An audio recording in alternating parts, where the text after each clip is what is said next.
해주신 우리 찬양대 진심으로 감사합니다. 우리 다시 한번 우리 격려의 박수 보낼까요? 감사합니다. 우리 옆에 있는 분들하고 인사 좀 나누겠습니다. 어떻게 인사 나누냐면 내 옆에 앉아주셔서 감사합니다. 내 옆에 앉아주셔서 감사합니다. 되게 감사하다는 말을 들을 때 마음이 어떠세요? 좋지요. 또 감사합니다라고 말할 때도 마음이 조금은 따뜻해지는 것 같아요. 그러니까 우리가 누군가에게 감사합니다라고 하는 말을 할 때나 감사합니다라는 말을 들을 때 우리의 마음이 따뜻해지고 행복해지는 것을 느낄 수가 있습니다. 우리는 보통 어느 때 감사합니까? 우리가 감사해야 되는 거 알면서도 감사하지 못할 때가 많은데, 보통 사람들은 언제 감사하냐면 좋은 일이 있을 때, 환경이 좋아질 때 감사합니다. 그런데 정말 환경이 좋아지고 내게 좋은 일이 있으면 감사할까요? 성경에 10명의 나병 환자가 있었습니다. 이 나병은 몸이 썩어져 들어가는 병입니다. 몸이 썩어져 결국은 죽게 되어지고, 이 균에 의해서 쉽게 감염이 되기 때문에 사람들 곁에 있을 수가 없어가지고 그들은 특별히 격리되어서 살다가 죽습니다. 그런데 그 10명의 나병 환자가 예수님을 만났습니다.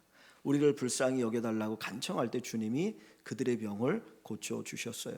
그들은 가정으로 돌아갈 수 있었고 정상적인 삶을 살 수 있고 그 병 때문에 죽지 않아도 되었습니다. 그러면 당연히 어떻게 해야 될까요? 감사해야죠. 예수님, 죽을 수밖에 없는 나를 이렇게 고쳐주시니 감사합니다.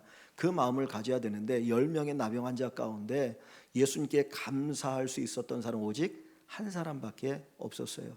그 이야기는 우리에게 좋은 일이 있다고 해서 다 감사하는 것은 아니더라. 우리가 좋은 것 누리고 좋은 것 풍요로운 환경 가운데 살아가지만 감사를 모르고 살아가 오히려 원망하는 사람들도 많이 있습니다. 내가 누리는 것을 당연하게 생각합니다. 당연히 이건 내가 받아야 될 거야. 그런 생각을 갖게 되어지죠. 처음에는 감사의 마음을 가졌다가도 나중에는 당연하다고 생각하게 되어지고, 그리고 조금 더 지나면 나보다 더 잘 사는 사람을 보면서 원망하고 불평하게 되어지는 경우들이 많이 있습니다. 그래서 사람이 불행하게 되어지죠. 그러니까 좋은 일이 있다고 해서 감사하는 건 아닙니다. 그러면 좋은 일이 아니면, 좋은 일이 일어나지 않고 어려운 일을 닥치면 감사할 수 없을까요? 성경에 보면 욥이라고 하는 사람은 큰 부자였습니다. 그에게는 10명의 자녀가 있었습니다. 그 도시에서 가장 큰 부자이고 나름대로 존경받는 사람이었어요. 그런데 갑자기 하루 사이에 모든 것을 잃어버리고 그 10명의 자녀가 한 집안에서 생일 파티하다가 집이 무너져서 죽임을 당했습니다. 얼마나 가슴 아픈 일입니까? 세월호 사건으로 인해서 자식을 잃어버린 부모님들이 아직도 그 자식을 잊을 수가 없잖아요. 근데 하루 사이에 10명의 자녀를 다 잃어버렸습니다. 뭐 재산 잃어버린 거는 그건 나중에 다시 모으면 되겠지라는 생각을 가질 수 있지만, 내 자식을 잃어버렸는데 그것도 하나가 아니고 열을 잃어버렸습니다. 그러면 그의 마음속에 뭐가 일어나야 됩니까? 진짜 원한이, 분노가 일어나야 되지 않습니까? 하나님을 향해서 분노하고 주변의 사람을 향해서 분노하고.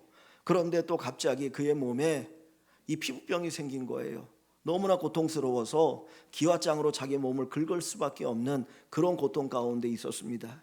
그 부인이 그 모습을 보다가 하는 이야기가, 여보, 당신이 그렇게 하나님을 잘 섬긴다고 하는데 이게 뭐냐고, 하나님을 저주하고 죽어라, 그렇게 얘기합니다. 그때 이 욥이 하는 말이, 주신 자도 여호와시요 취하신 자도 여호와시니 여호와 이름을 찬송하리로다. 그는 원망하지 않았습니다. 입술로 번제하지 않고 오히려 하나님 앞에 감사합니다. 감사해야 될 것 같은데 감사하지 않는 사람, 도무지 감사할 수 없고 오히려 원망하고 불평해야 될 것 같은데 감사하는 사람이 있습니다. 이걸 보면 감사라고 하는 건 조건이 아니구나 하는 것을 알게 되어집니다. 그러면 어떻게 감사할 수 있습니까? 하나님께서는 우리에게 범사에 감사라, 범사라는 말이 뭐예요? 모든 일에 감사라는 거예요. 우리가 볼 때 좋은 일이 일어날 때든 내 눈으로 볼 때 좋지 않은 일이 일어날 때든 어떤 상황 속에서든 어떤 일이 있어도 감사라고 이야기하십니다. 왜 그렇습니까? 감사는 조건에 의해서 일어나는 것이 아니고 감사는 믿음으로 되는 것이기 때문이에요. 감사는 믿음으로 하는 것입니다. 그래서 오늘 본문을 다시 6절부터 7절을 같이 한번 읽어봅니다. 6절과 7절. 그러므로 너희가 그리스도 예수를 주로 받았으니 그 안에서 행하되 그 안에 뿌리를 박으며 세움을 받아 교훈을 받은 대로 믿음에 굳게 서서 감사함을 넘치게 하라. 아멘. 그러므로 너희가 그리스도를 뭐로 받았어요? 주로 받았으니, 나의 구원주로 받았으니, 예수 그리스도가 나의 구원자시니 7절 끝부분에 보면 믿음에 굳게 서서 감사함을 넘치게 하라. 감사는 믿음으로 되는 거예요. 저와 여러분들에게 믿음이 있다면 우리는 감사하며 살아갈 수 있습니다. 내가 믿음이 있다고 하는 것을 뭘로 보여줄 수 있겠어요? 하나님께서 우리에게 믿음을 주셨다는 것을 하나님 앞에 뭘로 나의 믿음을 보일 수 있습니까? 감사의 생활로. 하나님 감사합니다. 그것은 믿음의 고백입니다. 그래서 믿음의 열매는 감사로 드러나게 되는 것입니다. 오늘 저희들이 추수감사절로 지킵니다. 이 추수감사절은 어디서 유래했느냐? 사실은 미국에서 유래했습니다. 1920년 영국의 청교도들, 그러니까 우리와 같은 신앙을 가지고 있는 분들이에요. 영국에는 영국 국교회가 있습니다. 원래는 캐톨릭이었는데 캐톨릭에서 어떤 반발을 하고 해서 국교회를 만들었어요. 국가가 교회를 운영하는 거예요. 그거는 신앙이 올바르지 못하기 때문에 우리는 바른 신앙, 성경적인 신앙을 갖겠다라고 그 믿음을 가지고 움직였던 사람들이 더 이상 거기에서 믿음 생활을 할 수 없으니까 신앙의 자유를 찾아서 배를 타고 60일 동안 배를 타고 신대륙 미국 땅에 옵니다. 처음에 출발했던 사람들 가운데 거의 반 이상이 배에서 다 죽어갔습니다. 그래서 결국 그 신대륙에 106명이 생존하여서 도착했는데 그들이 자기들의 집을 짓기 전에 먼저 예배당을 지었어요. 하나님 앞에 예배를 드리겠다고. 그리고 집을 짓고 살아가는데 굶주림 가운데, 추위 가운데, 그리고 질병으로 도착했던 사람들의 거의 반이 죽었습니다. 그리고 1년이 지났습니다. 그런데 농사를 지었지만 흉년이 들어가지고 먹을 양식이 없는 거예요. 그때 사람들이 불평하기 시작합니다. 아니 우리가 여기에 와서 하나님을 예배하고 그리고 농사를 지었는데 이게 뭐냐, 이런 흉년이 들었네. 그리고 내 형제들이, 내 가족이 죽어갔고 그리고 굶주림 가운데 어려움을 당하는 것 속에서 사람들의 마음속에 자기들도 모르게 원망과 불평이 나오기 시작하는 거예요. 하나님의 원망이 있습니다. 불평이 있습니다. 그러면서 하나님 앞에 기도하지만 그 어떤 것도 그들에게 응답되어지는 것을 경험하지 못했습니다.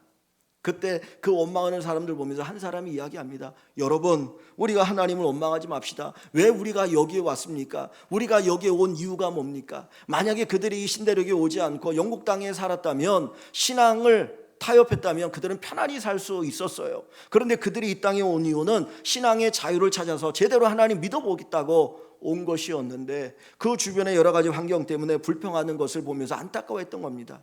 왜 우리가 여기에 왔습니까? 여러분, 우리가 신앙의 자유를 찾아 나오지 않았습니까? 하나님을 마음껏 자유롭게 예배하기 위해서 오지 않았습니까? 그러니 우리가 하나님 앞에 감사합시다. 그래서 그들이 감사하기 시작합니다. 감사의 조건이 없어요. 그런데 신앙의 자유를 주셔서 감사합니다. 자유롭게 하나님 예배케 하시니 감사합니다. 정말 그 어렵고 힘들고 고난 가운데, 질병 가운데서도 우리에게 건강을 주시니 감사합니다. 여기에 사는 원주민을 통해서 우리가 도움을 받고 농사를 짓게 해주시니 감사합니다. 그리고 그 감사의 고백을 담아서 지켰던 것이 감사주일, 추수감사주일이에요.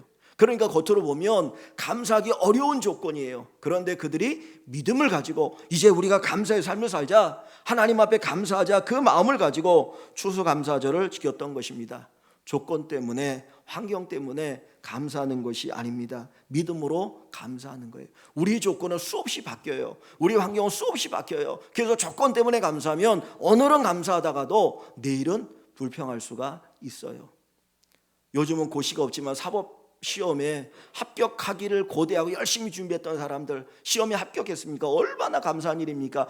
감사했습니다. 그래서 연수원에 들어갔습니다. 그런데 거기 있는 사람들 가운데 판사가 되는 사람이 있고 검사가 되는 사람이고, 그렇지 않은 사람은, 성적이 조금 낮은 사람은 그거 안 되고 변호사로 개업해야 돼요. 그럼 거기에 또 다른 불평하는 자들이 있을 수 있다는 거예요. 조건이 우리를 감사하게 하는 게 아닙니다. 뭐가 우리로 하여금 감사의 삶을 살게 해요? 믿음이. 그래서 믿음에 굳게 서서 감사함을 넘치게 하라. 여러분, 범사에 감사할 수 있습니까? 범사에 감사할 수 있나요? 그런데 주님은 우리에게 범사에 감사하라. 이는 그리스도 예수 안에서 너희를 향하신 하나님의 뜻이다라고 이야기합니다. 어떻게 우리가 감사할 수 있습니까? 우리가 감사할 수 있는 이유는 한 가지예요. 하나님에 대한 신뢰. 하나님에 대한 신뢰. 이 세상과 환경을 보는 것이 아닙니다. 세상과 환경 끊임없이 바뀌고 변화되어집니다. 나 자신도 변해요. 내 마음도 변해요.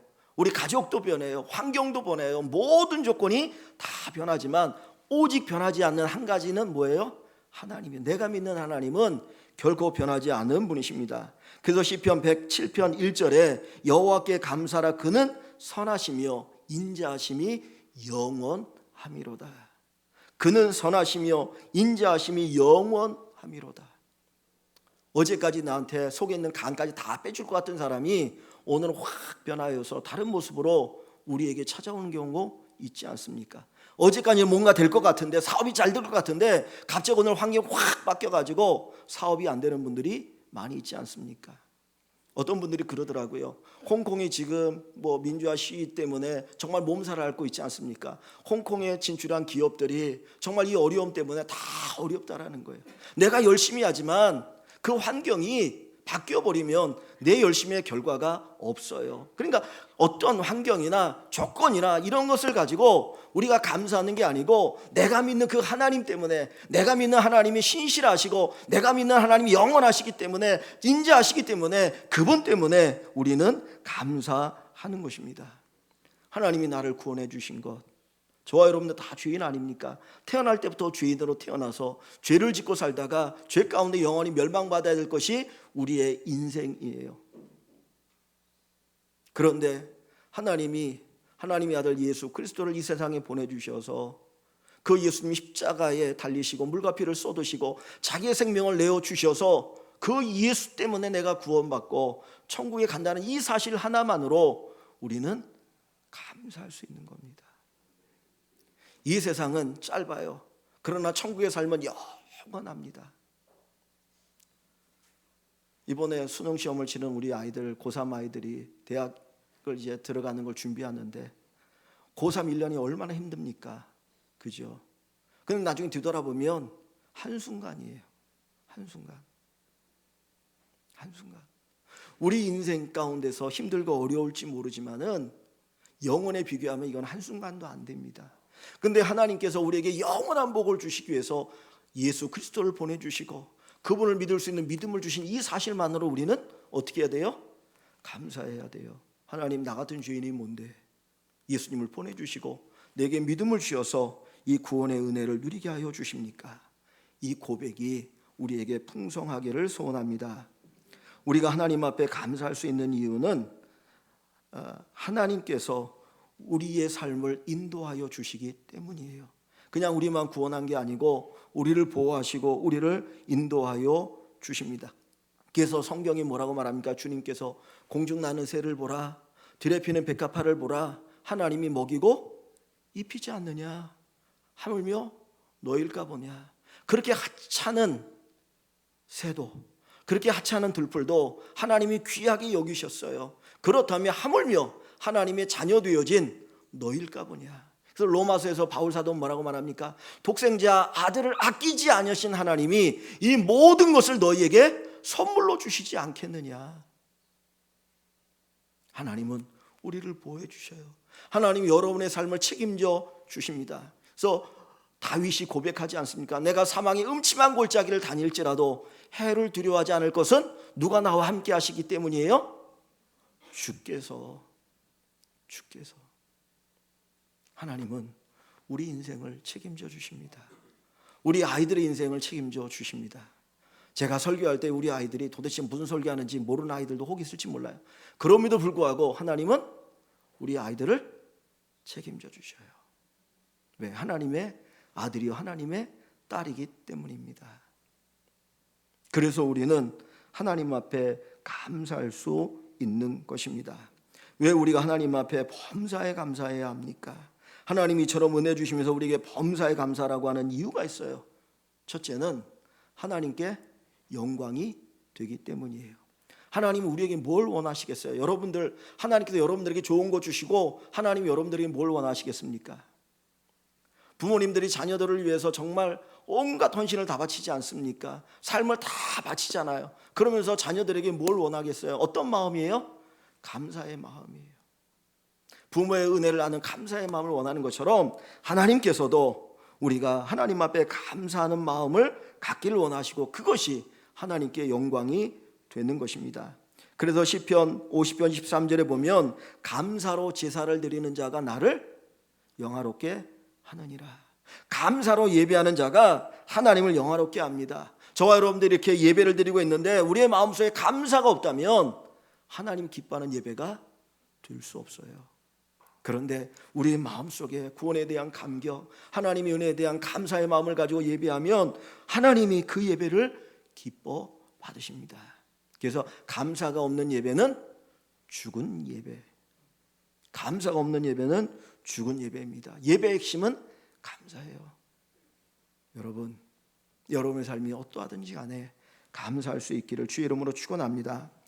두 번째로 우리가 감사해야 하는 이유는 하나님의 복을 감사로 받기 때문입니다.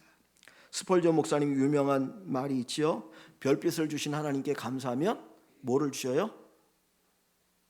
별빛을 주신 하나님께 감사하면 달빛을 주시고, 달빛을 주신 하나님께 감사하면 햇빛을 주시고, 햇빛을 주신 하나님께 감사하면 해와 달이 필요 없는 영원한 빛을 주신다 그랬어요. 내가 작은 것에 감사하면 더 큰 것을 주셔요. 그것에 감사하면 하나님은 더 큰 것을 주셔요. 하나님의 복은 감사를 통해서 우리에게 오는 것입니다. 감사는 점점 큰 복을 받게 하는 도구가 돼요. 감사는 하나님의 축복을 끌어오는 자석과 같은 힘이 있습니다. 여러분, 감사하는 사람이 복이 좋은가요? 원망하는 사람이 복이 좋은가요? 어떤 사람이요? 감사하는 사람. 하나님께서 똑같아요. 감사하는 사람 보고 싶어해요. 감사하는 사람이 예뻐요. 그러면 감사하는 사람에게 떡 하나라도 더 주고 싶은 거예요. 감사는 하나님의 복을 우리에게 끌어오게 되어 있습니다. 그래서 출애굽기 23장에 보면 절기를 얘기해요. 이스라엘에는 3대 절기, 구약의 성도들은 3개의 절기를 지켰는데 무슨 절기입니까? 유월절, 오순절, 초막절이에요. 3개의 절기인데 이 3개의 절기는 다 감사와 연결되어 있어요. 구원받음에 대한 감사, 추수에 대한 감사, 광야 같은 험한 세상에서 인도하심에 대한 감사, 그 감사의 절기를 통해서 감사의 고백을 드리기를 원하는 거예요. 그런데 감사의 절기를 지키라고 말씀하시고 출애굽기 23장 20절에 보면 이런 말씀이 있어요. 그렇게 감사하는 자들에게 내가 내 사자를 내 앞서 보내어 너를 보호하며 너를 내가 예비한 곳에 이르게 하리니 라고 말씀하셔요. 감사하는 사람을 하나님이 보호해 주셔요. 감사하는 사람에게 축복의 자리로 인도해 주셔요. 여러분들이 하나님의 복을 받기를 원하면 감사하기를 원합니다. 감사의 은혜가 넘치시기를 주의 이름으로 축원합니다. 히틀러가 2차 대전을 일으키고 포로 수용소를 만들어 놓고 수많은 사람들, 특별히 유대인들을 거기 잡아두고 가스실에 보내서 얼마나 많은 사람을 죽였습니까? 하루하루가 절망적인 날들이었어요. 절망적인 날들입니다. 그런데 그런 상황 속에서도 살아남은 자들이 있었는데 그들이 나중에 고백하기를 뭐라고 고백하냐면 살아남은 자들의 특징을 보니까 감사하는 마음을 가졌던 사람들이다. 감사할 수 없는 상황인데도 감사하는 마음을 가졌던 사람들. 한 줄기 햇빛이 비쳐 들어올 때 그 햇빛을 보면서 하나님 앞에 감사하는 거예요. 이 어두운 곳에 그래도 하나님 햇빛이 비쳐 들어오게 하시니 감사합니다. 아침에 눈을 뜨면 하나님 그래도 오늘 하루 또 생명을 주시니 감사합니다. 거기에 간수들 있지 않습니까? 죄수들을 돌아보는 간수들이 있는데 간수들 가운데 마른 사람도 있고 뚱뚱한 사람들도 있는데 뚱뚱한 사람들이 오늘 쭉 가면 그 사람들 보고 감사한 거예요. 왜? 그 사람은 조금 넉넉한 마음을 가졌기 때문에 오늘은 그래도 조금 더 편할 수 있겠구나. 감사할 수 없는 상황 속에 감사한 사람들, 감사하는 사람들의 눈빛은 살아있습니다. 이 간수들이 가스실로 보낼 사람들을 쭉 찾아올 때 눈빛이 살아 움직이는 사람들은 놔뒀어요. 근데 눈빛이 동태눈같이 힘이 멀쩡한 사람, 저건 살아봤자 뭐 죽으나 살아나 그러니까 그런 사람만 잡아가는 거예요. 감사가 없게 절망하고 낙심한 사람들. 그래서 거기에서 살아남은 사람이 뭔 얘기를 하냐면 정말 삶의 의지를 태우고 감사하기 위해서 그 유리 조각을 주워가지고 매일같이 아침에 세면할 때 그 유리 조각으로 면도를 했다는 거예요. 간수가 볼 때 야, 저 사람은 살려고 하는 의지가 있네. 저 사람은 살려줘야지. 그래서 수많은 사람들이 임으로 끌려가는 가운데서도 그 사람은 살아남을 수가 있었다라고 고백합니다. 감사하는 자에게 하나님이 주시는 축복이 있습니다. 이는 만들어진 이야기입니다. 진짜가 아니에요.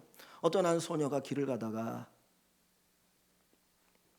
거미줄에 나비가 하나 걸려있는 것을 보고 그 나비를 구해줬어요. 근데 그 거미줄이 가시덤불 사이에 있었기 때문에 가시덤불을 헤치면서 거미줄에서 그 나비를 구해줬는데 구하고 보니까 온몸이 긁히고 피가 나는 거예요. 근데 이 나비가 막 날아가다가 갑자기 천사로 변했어요. 여기서부터 좀 이상하죠?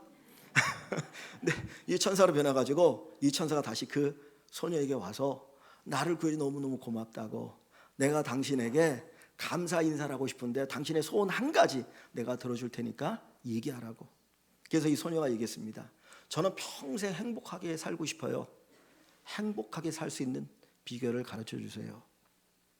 그랬더니 이 천사가 그 소녀에게 다가와서는 그 귀에다 대고 뭐라고 속삭였어요. 고마워. 그리고 행복의 비결을 가르쳐 줬습니다.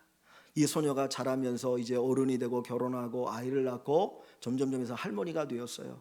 근데 그는 정말 누구보다 행복하게 평생을 살았습니다. 그 주변에 좋은 사람들이 많이 몰려들었습니다. 사람들은 그 소녀가 너무 부러운 거예요. 야, 어떻게 하면 저렇게 행복하게 살 수 있을까? 나도 저렇게 행복하게 살았으면 좋겠는데 하는 마음이 있었어요. 그리고 이제 나이가 많아가지고 이제 죽을 때가 되어서 임종 때에 사람들이 너무 궁금한 거예요. 그래서 물어봤어요.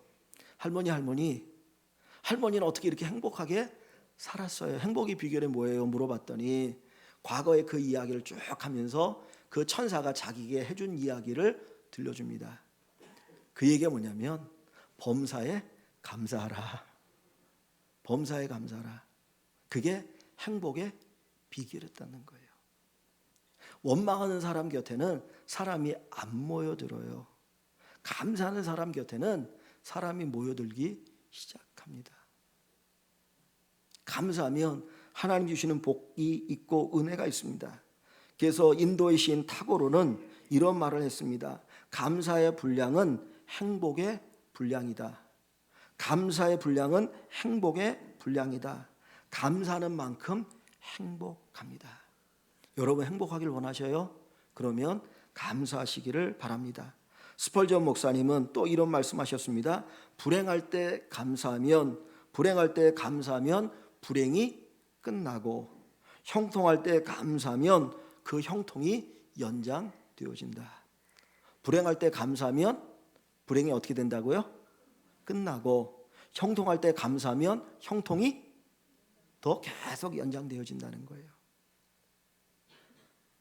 감사하는 사람이 행복합니다.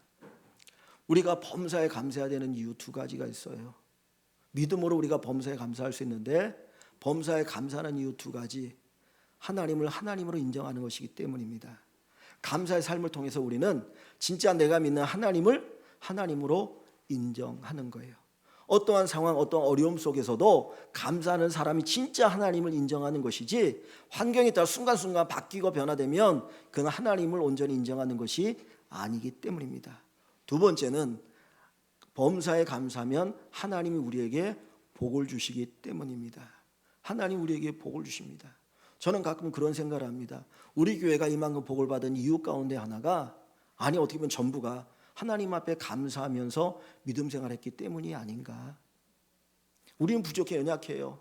근데 모든 걸 보면서 하나님 감사합니다. 이 고백을 가지고 살아왔기 때문에 오늘날까지 하나님이 우리 교회에 복을 주셨고 우리의 삶에 복을 주신 줄 압니다. 믿음에 굳게 서서 범사에 감사하는 우리 모든 일광의 식구들 되시기를 주님의 이름으로 간절히 축원합니다.